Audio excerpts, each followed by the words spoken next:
We're going to hum. The hum is a bass-line sound. That means it's omnidirectional.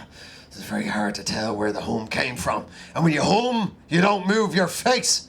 So nobody will know whether you hummed. But the sort of hum I'm looking for, Galway, is a dirty hum. Something sort of kind of like a...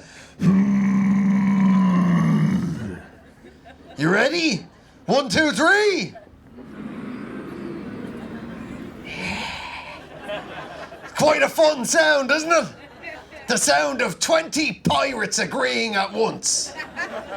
I say we strike out for the island and we steal their gold!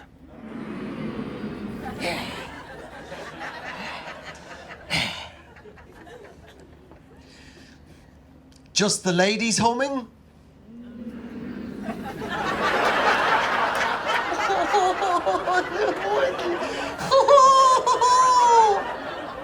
You really are made of sugar and spice. We all deserve to hear that again. Just the ladies humming? Like you've eaten something nice. Thank you, Deirdre. This cake is absolutely delicious. A mixture of this delicious cake and the malicious gossip you're telling me about our close circle of friends is making me feel...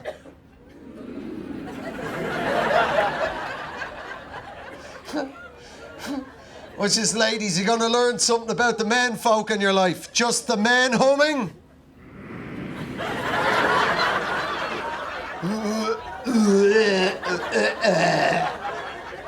The song of the willy.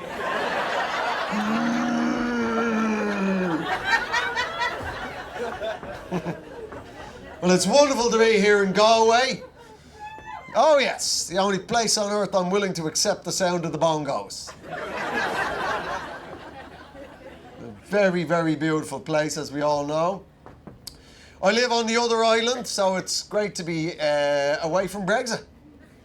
Just to have a couple of minutes off. It's happening, people. Brexit. It's gone on long enough. You know? It has to happen. I get around the rest of Europe and people are like, what's Brexit all about? I try and explain. It's profoundly demographic. Yeah? That's all you need to know. 90% of under 21-year-olds in the UK want to remain in the EU. 90% of over 80-year-olds want to leave the EU, and it's a perfect demographic line like that, in a direct line. The older you get, the more into Brexit you are. Yeah? But in 2016, they remembered to vote. Ta-da! The young people were too busy trying to fuck each other on Tinder. Can't help but feel that the polling station in the town I live in, the fact that it's in their care centre might have had a slightly swaying effect. You know, if the polling station had been in the vape shop, we might have had a slightly more caramel-scented future on our hands. Nevertheless, the old people remember to vote in 2016, and that's it. It's called the will of the people, people. Brexit now has to happen. My thing is, why can't we just tell the old people that it was done? It's a pretty sneaky, but it's just a reasonably cheap workaround to a difficult problem. It's all about Second World War. I live in this little Brexity town in England, and the amount of men in their 70s and 80s have told me, I fought in the war for you. I did it, we did this for you, the sacrifices we made for you. 90! You have to be 90 to have fought in the Second World War. 16 in the last year of the war, 1945. Born in 1929. It's now 2019. 90! But I've had men in their 70s genuinely go, I fought in a war for you. What the fuck? I'm looking at a baby boomer. What sacrifice did you make, mister? I bought a house for a tenner? Your great sacrifice is riding bareback hairy fanny at the back of Who concerts. Brexit, so long, so much Brexit. The border, the border. On and on, the Irish border. It's not the Irish border. It's the British border in Ireland. The Irish border's the beach. Do you know how many pubs I've had to leave? Ridiculous, but I can get how people could think, oh, this is the border and a technical issue, it's only technical. If you'd never been to Ireland, and what you think in your head of a border is like a Sean Connery James Bond movie in the mid-60s, and he's in an open top car winging his way to the Swiss border, and there's a post and a checkpoint and a flag, and Sean's got his wig holding his terrible opinions of women in. Right? Border, a border, right? You tell people who've never been to Ireland, there's nothing there. Not even we know where the border is. We've got an inkling by the quality of road. Your phone tells you 20 minutes into the other bit. Bing, you're in the other bit now. You can speed all you want and they can't give you points. Hooray for partition. I try to explain to people that the border is over 300 miles long. On an island that's not 300 miles long! Have you ever seen a detailed map of the border? It's like that! It's like a cross-section of a twirl! You gotta police that! I try and explain to them. One of the main figures in the Troubles after the peace process diversified into being Europe's leading cigarette smuggler. And he got away with it for 20 years because his house is on the border. Half his house is in the Republic and half is in Northern Ireland. For 20 years, people were like, how did he get away with it? They keep raiding him. Where did he go? He went into the kitchen. He's in the kitchen. You can hear the kettle on. The Scarlet Pimpernel has rode again. Fucking kitchen. Genuinely, I try and explain to my elderly neighbours who are super up for a bit of Brexit. This is what I've been saying to them for the last 4 years. The only thing anybody in the UK needs to know about the European Union is it's the Republic of Ireland. Yeah? The UK does more trade with the Republic of Ireland than it does with Brazil, Russia, India and China, the much vaunted BRIC nation economies combined. It's a pretty staggering trade statistic, right? I didn't know it until the referendum. It blew my mind. I have no idea what we're trading with each other. Presumably we're just sending stag doos at each other.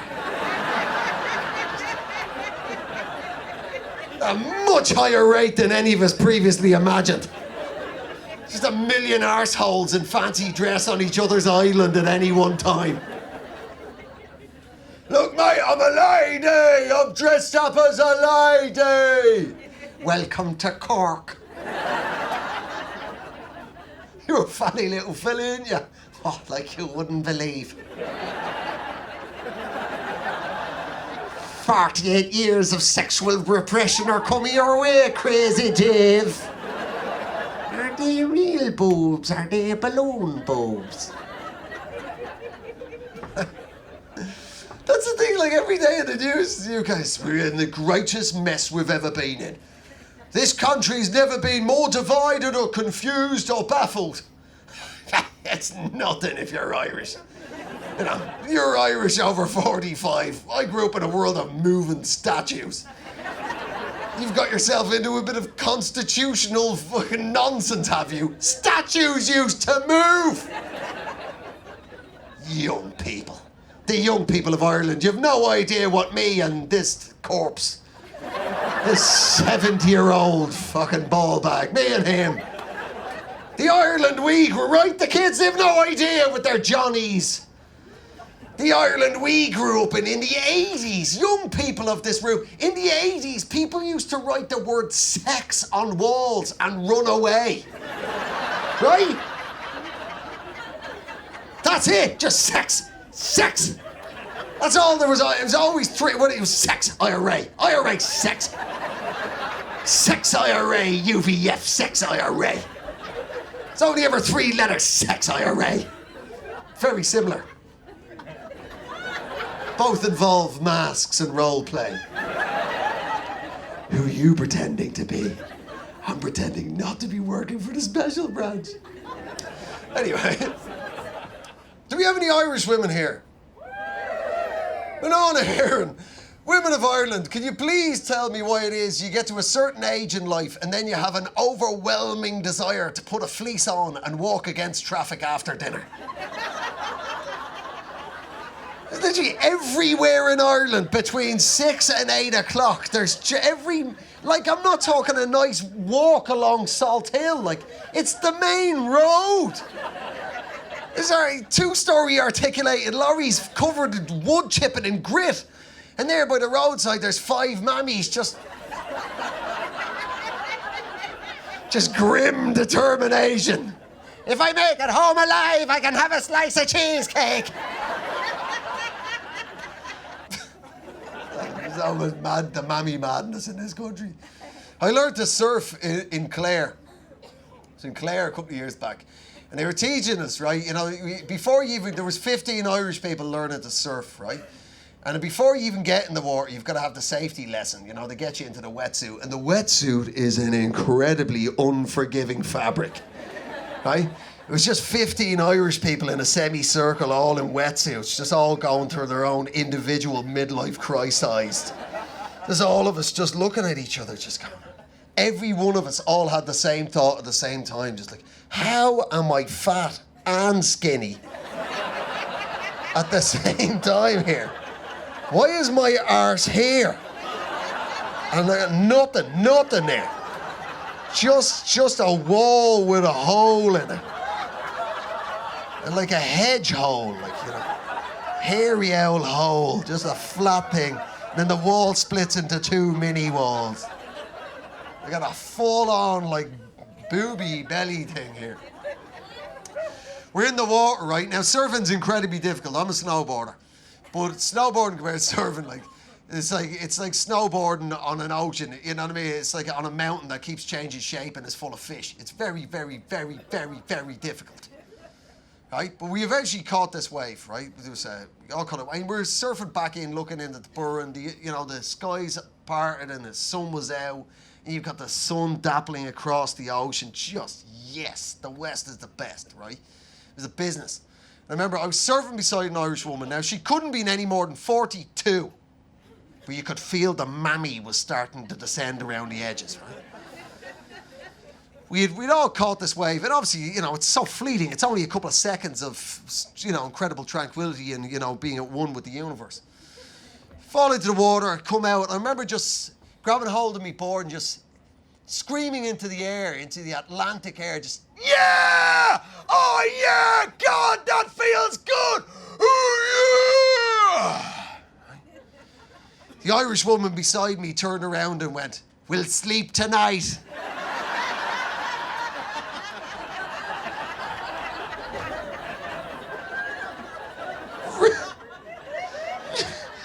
That was the coolest moment of my life. Our heads won't know to hit the pillow.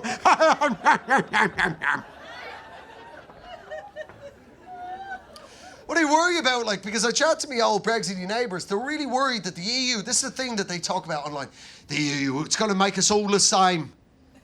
It's going to make everybody in Europe all the same, and we're very proud of all our individual things, like cheese rolling and more cheese rolling. We're very proud of cheese rolling. Right? Which is obviously nonsense. Right? Ireland's statistically the most pro-EU country in the EU. Right? If there's anywhere that the EU might be able to change somewhere, it will be here. But they haven't got a fucking hope. They're going to change Ireland. We're weird. You could be at this for 100 years. You know? Have you ever been to Italy? Have you been to Italy? The food. Right? The food. Oh my God. The food. The Italians are the greatest chefs on earth. They make the best food on the planet. They can't keep a bridge up. But the food. Who needs a bridge when you've got a delicious restaurant either side of the valley? The food. And I try and tell people abroad, we have an Italian community here in Ireland. They came in the 1950s and they own all our chip shops. Have you ever stopped to think about that? There's people with millennia of culinary genius, and they showed up in Ireland in the 50s and went, who's hungry? Who wants to eat? Come on, you tell me, sky's the limit. Let's see it, you tell me, say the word. Let's see food, what do you like? You tell me, let's go. Sky is the limit, imagination knows no bounds. What food do you like? You tell me, come on. You say, let's go, let's eat.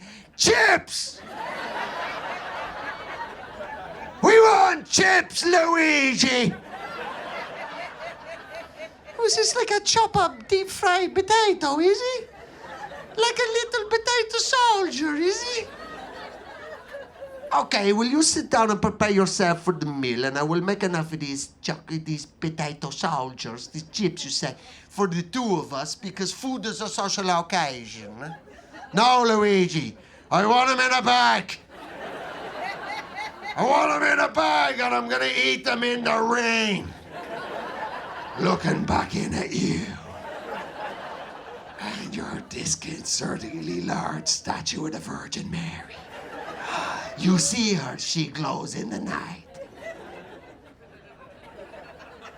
Again, one of those ones you try and explain to people. Every village in Ireland has a statue of the Virgin Mary, right? The BVM, that's what we call her, right? The Blessed Virgin Mary. She's got two moves. She's either doing this one, that's the Mother of God praying. A move you'd expect the Mother of God to do, right? She's doing that 50% of the time. And the other 50% of the time, she's doing this. That's the one I like. I think that shows off the Jewish mother that she is. He could have been a doctor. He's hanging around with fishermen, oi. Fishermen. Country. It amuses me greatly. I come here every year for the Halloweeny vibes of Galway. I bring my family. They all love it. My missus, she's from Egypt. She'd never been to Ireland until we got together. She honestly, she grew up. She learned about Ireland from Father Ted. And I told her, you gotta take it seriously. It's a real place. It's not a joke land. It's not a jokey place. It's a real serious place. She was raised in England. She's got a British passport. This is genuine truth. First time ever in Dublin Airport, right? She was flying in to meet me in Dublin. And obviously, as we all know, our checkpoint Charlies are the guards. Then our National Police Force. You know? She hands over a British passport. He's about to wave her automatically through. Then he sees her Arabic name and he panics and just goes, "Hey! Where are you from?" This is so insane. She goes, "Egypt." To which he goes, "You don't look Egyptian." My missus goes, "No, just what do I look like?" And he said, "Nice." That is like the most insanely Irish thing in the world. An individual compliment and a collective insult to the other 500 million Arabs out there. No, you look nice, but the rest of those camel botherers. So many stories. I'll tell you what, when you're a comedian, get yourself a Muslim wife. That's some serious comedy. Literally every year there's a new airport story. I've been taking the piss out of me missus for years. I call her my little random bag check. It's genuinely happened, right? With this time, last Easter, we're at Gatwick Airport. In London, Gatwick Airport, right? My missus and our older daughter were planning to do some arts and crafts on the trip, right, on the holiday. How wholesome is that, right? I hadn't paid attention to what the girls were going to do. They tried to tell me, but of course, I was too busy looking at the news or just being a dad or farting or checking the radiators, whatever I was doing. The point is, I wasn't focusing on the women in my life, right? I thought nothing of it. We get to the airport, we're going through, right? All our bags through, right? My missus' bag goes for the second check, okay? Not unusual, right? Second check, right? Security lady, she's really nice. Listen, I'm sure it's nothing. We're like, we've got plenty of time at the airport, no problems from our end. She's like, I'm sure it's nothing. We're like, yeah, of course it's nothing. Please, don't worry. Go ahead. He opens up the wife's bag, and there, inside my wife's bag is this block about that long, that thick, and that wide of grey, sweaty, malleable material wrapped tightly in cling film.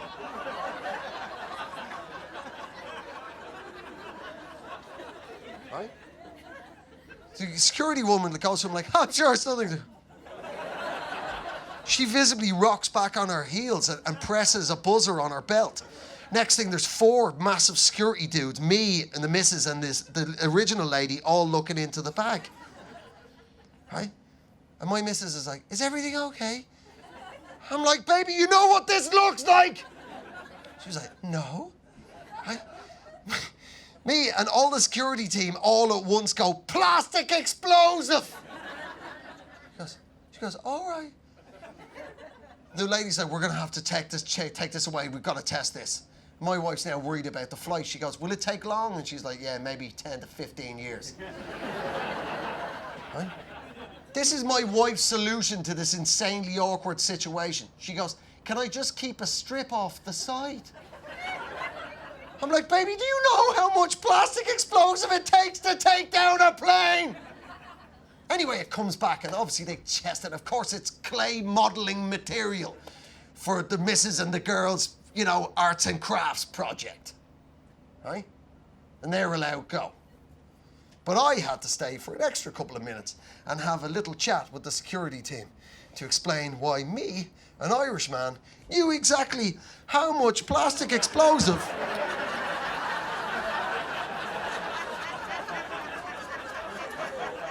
it would take to take down a plane. Who's an arsehole? I'm an arsehole. I'm your arsehole. Have a great weekend. See you later. Thanks.